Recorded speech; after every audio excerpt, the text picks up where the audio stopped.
Hello everybody, Debbie here with Lake House Soapery. I have a ton of soaps to wrap. I have a bunch of beer soaps I need to get wrapped and packaged. Some of them are for retail, some of them are for my shop. I use these pieces of cardstock, the string to tie them all up here, and I wanted to show you the kind of packaging that I use. A lot of people will use the cigar bands that go around the soaps this way. I like to use soap bags, and I'm going to show you my process for making those. I think they just present very nicely when you have them ready to go for retail. You're able to put the pricing on them, and I think they make a nice display. Anyway, I just thought I would bring you along to show you what that looks like. I have a ton of soaps to wrap, so let's get started.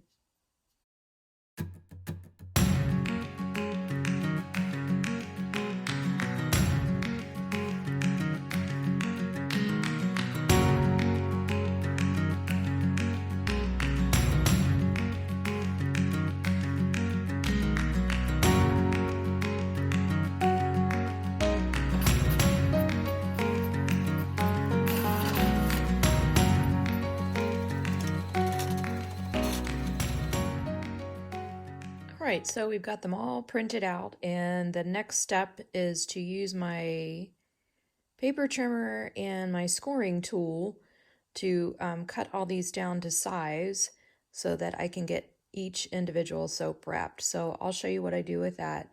The other step is cutting the strings that I use to tie the packaging with, and I'll show you my really very technical tool for making sure that I get my string length accurate and I can cut them quickly. So we'll be right back as soon as we get everything all set up. Alright, so I thought I would bring you along and show you how I stamp my soaps. I have a stamp that I purchased from an Etsy seller. If I can look back, I'll try to remember to link it. It's been a long time. And it's on a wood block like this. Yes, I have it marked up because when I don't have it marked up, I stamp it upside down. Anyway, it's just like acrylic letters, and the letters are LHS for Lake House Soapery. And I have found that the best way to do this is to lay a piece of plastic wrap over top of it, smooth it out a little bit, get rid of wrinkles, and then place my stamp on top of it. And I know that the stamp is located in the lower right hand corner, so depending on my soap design, I either scooch it over to stamp in the middle if it's a more plain soap, or if it's a little more busy or whatever, I just adjust it accordingly. But this one I want to put kind of in the middle-ish, so just put it on here and use the palm of my hand and press it down, and then lift it up. Take your plastic wrap off, and you get the nice little stamp on there, LHS for Lake House Soapery.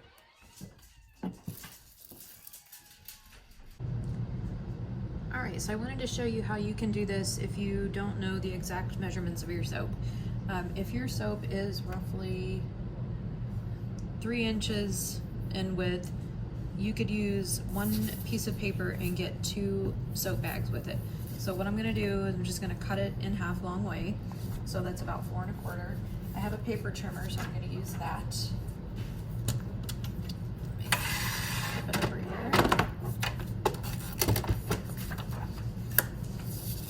Alright, so I'm just going to line this up at 4 1/4. Slice it. 2 equal pieces. We can do 2 soap bags with it. Alright, you don't need a paper scorer for this. I'm just gonna put mine up here so you can see what I'm doing. So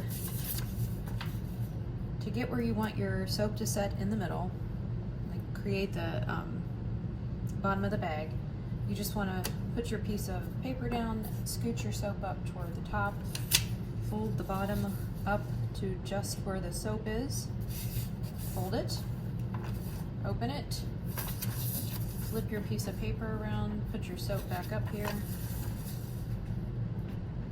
bring your soap up to the edge, fold it. And as you can see, that creates the gussets for the folds to be the bottom of your bag. So to get the side folds, what you'll do, put your soap up here, this direction, so widthwise, and you're gonna fold your,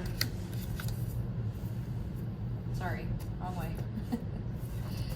You're gonna turn it this direction, so set it in the middle in your gusset. It doesn't have to be in the middle, but just set it down this direction, and you'll fold your paper up to meet, just like that. Open it, flip it back around, did it wrong again, and just like that. Now you have all of your fold lines so that you can go ahead and create the bag. So this is kind of hard to follow along on a video, but maybe once I do all four of the edges, you'll see it a little bit better, or when I do it on the cardstock, you'll see it better. So you have your gussets or your fold lines. You're gonna take the side where you have the fold line at, and you're gonna kind of, it might be easier to do it this way. We'll see if you can see it. Take this fold line right here, and you're gonna pinch it and triangle it down to meet the other side. You're not really seeing that. There, that way might be a little bit better. So you take this fold and just kind of pinch it down and triangle it. It's not making a lot of sense the way I'm describing it, but this one might be easier to see. Just like that. Again on this side, pinch it down, triangle. One more time on this side. Hopefully that kind of made sense to see it. So now you can put your soap in here, and you've got yourself a little soap bag. You can punch holes in the top of it. I've seen some people fold it down, punch a hole, tie a string. If you have stickers, then you could put your shop stickers on the front of it and your ingredient sticker on the back of it, whatever. So my soap bags are, I was able to design them in Word, and it took a lot of trial and error, but I finally got there. So I took the size of my bag and I measured it, and then I went in and I made my template in Word, and you can see that you have to have it so that you read one side up and the other side is down as you print it, because when you fold it up, obviously you want to be able to read it like this. I made that mistake several times. Anyway, so if you did not have your own dimensions, that's how you would do your soap bag. So I hope that was helpful. But I do have my dimensions, so I'm just gonna go through a bunch of these and get them scored so I can get them folded. And this is what I do.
now you have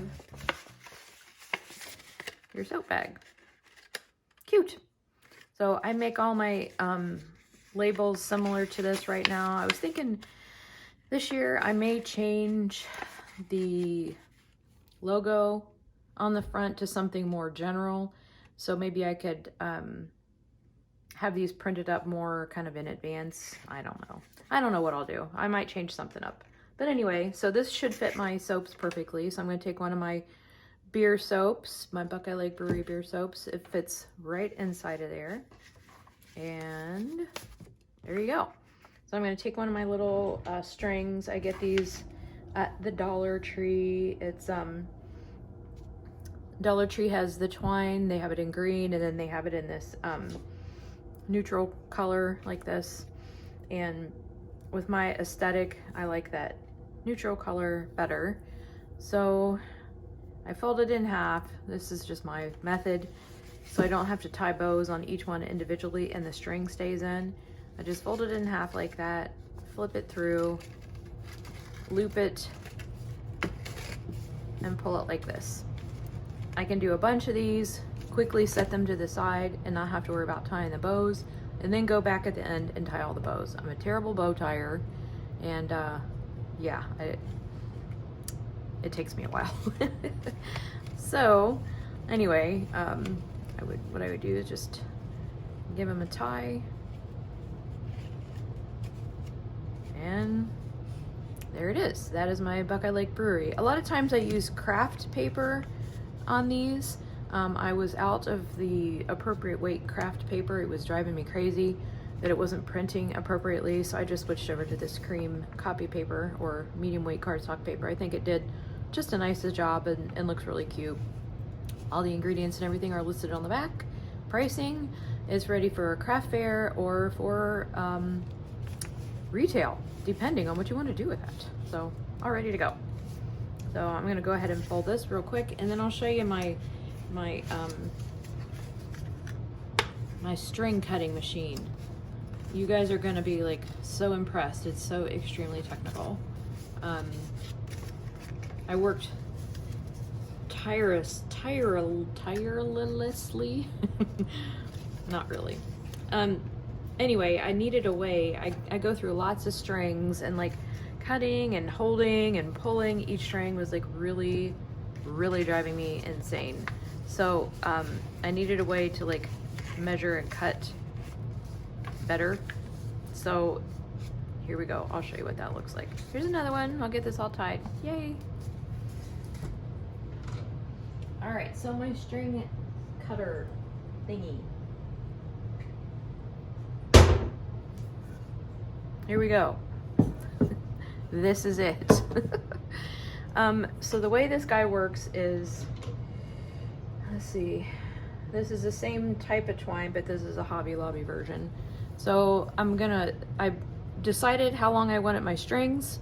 You guessed it. I'm just gonna wrap it around and pull it along. I thought maybe I could do this one like a bobbin and like have a place to do like this kind of situation right here where you put the twine there.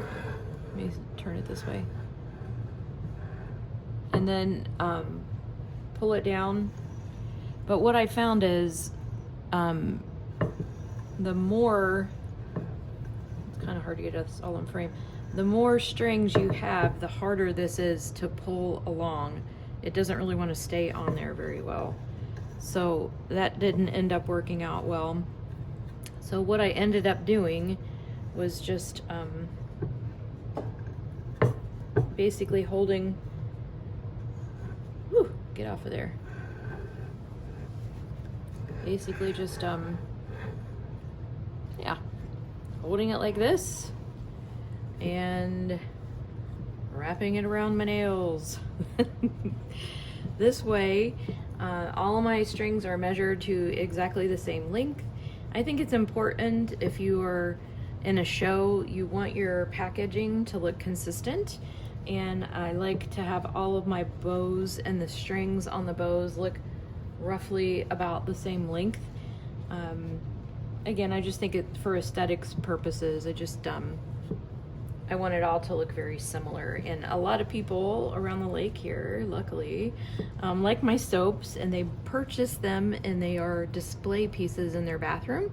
And then they'll give them out to friends or family, I've been told, when they come over to spend the weekend or something, as like a lake souvenir. So again, if they have these displayed, I want them to look nice sitting all in a row on display.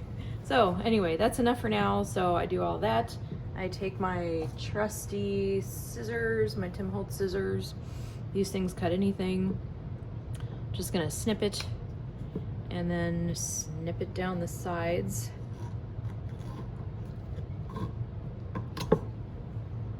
And then you get the whole bundle, and you could just snip it again at the top.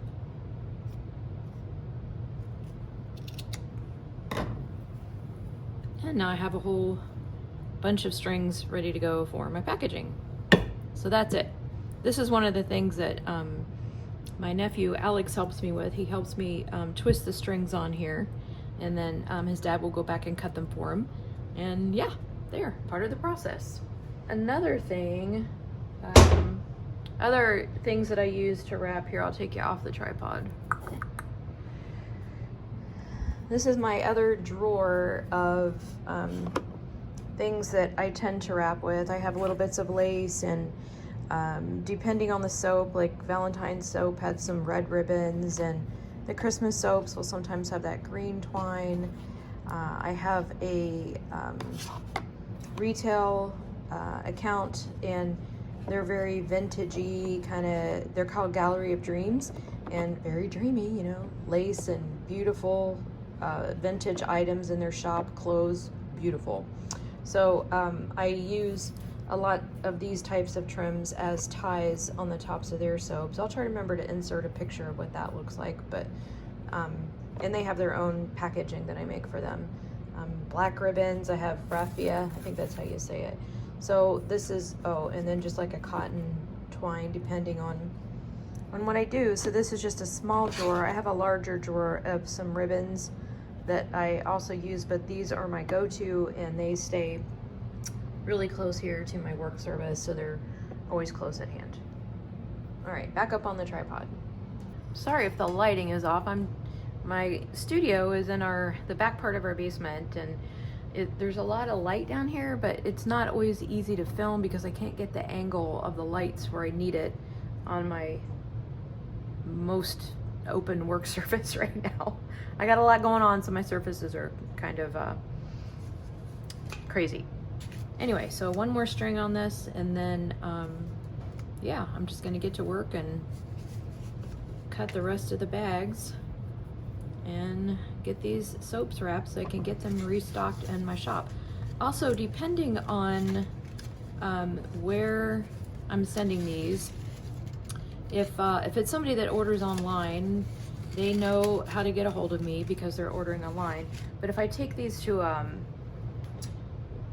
craft fair, farmer's market, something like that, and you know, people are just stopping by, yes, I realize that my packaging information and my website and whatnot are on here, but also if I'm going to a craft fair, then a lot of times what I'll do is I'll just tuck a business card right down inside of there, and maybe after they've thrown the packaging away and they decide how much they can't live without my soap in their life, then they have a business card and they know how to get a hold of me.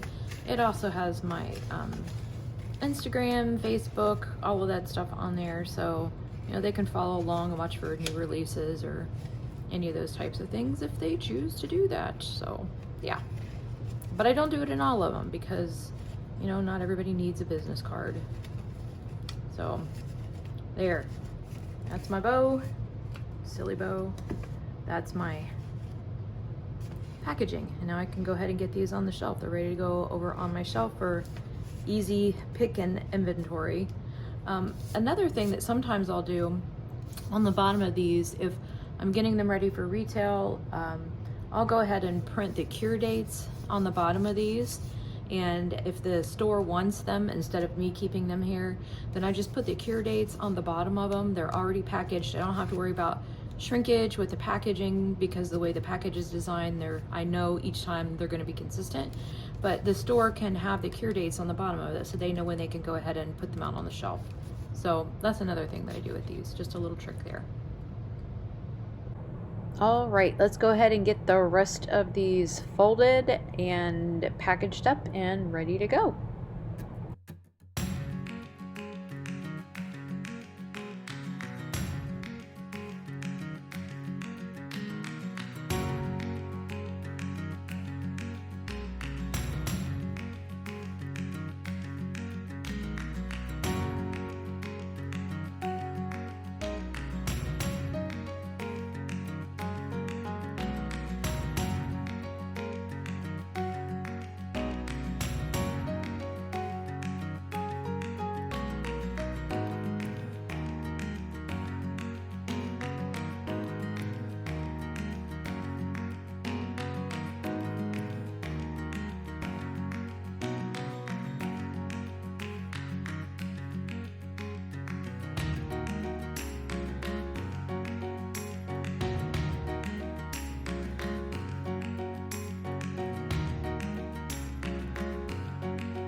Well, thanks for coming along with me today while I did some packaging and restocking on my shelves. I hope you guys enjoyed the video today and maybe learned something from it, maybe a new way to wrap your soaps. If you have any questions, please put a comment down below, and thanks so much for watching. I'll see you next time. Bye.